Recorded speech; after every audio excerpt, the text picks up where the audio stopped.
So today I'll be making some meatloaf, keto style.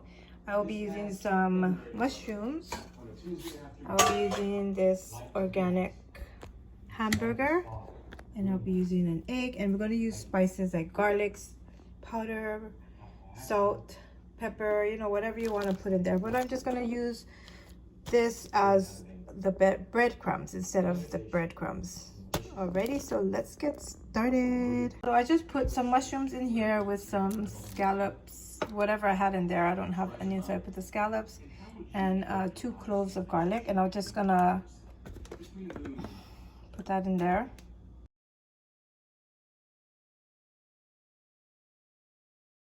So right now I'm just making my own recipe. I just saw that you can replace the bread with mushrooms when you're making meatloaf. And for me, I find it that if I make meatloaf, it's easier for me to just cut a slice and then eat that with some vegetables. So I've been liking the meatloaf just because it's an easier thing. Like I'll just cut some and then eat it, and then put some cheese on it. Tastes delicious. Alrighty, so I'm gonna go ahead and mix the meat. So that's how it's looking right now. I'm just gonna go ahead and mix it, and I'm gonna add some salt and pepper. So that will be my meatloaf. I'm not gonna put anything on top. Usually I put tomato sauce and stuff, but I'm not gonna do that. I'm gonna let this cook, and then I'm gonna put cheese over it because it does taste delicious that way.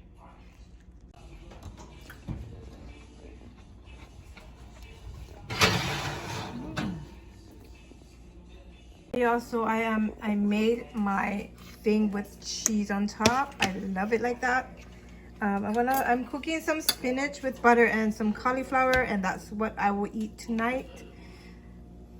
I just wanted to taste it before.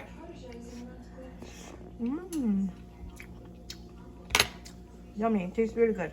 You know, that's my dinner for tonight. So I just got some cauliflower rice. I put this spinach and made it with some butter and meatloaf, and I put some spices in my cauliflower rice. So yeah, let's just kind of taste that. Taste is all right. Alrighty guys, that will be my dinner for tonight. You guys take care. God bless. I see you later.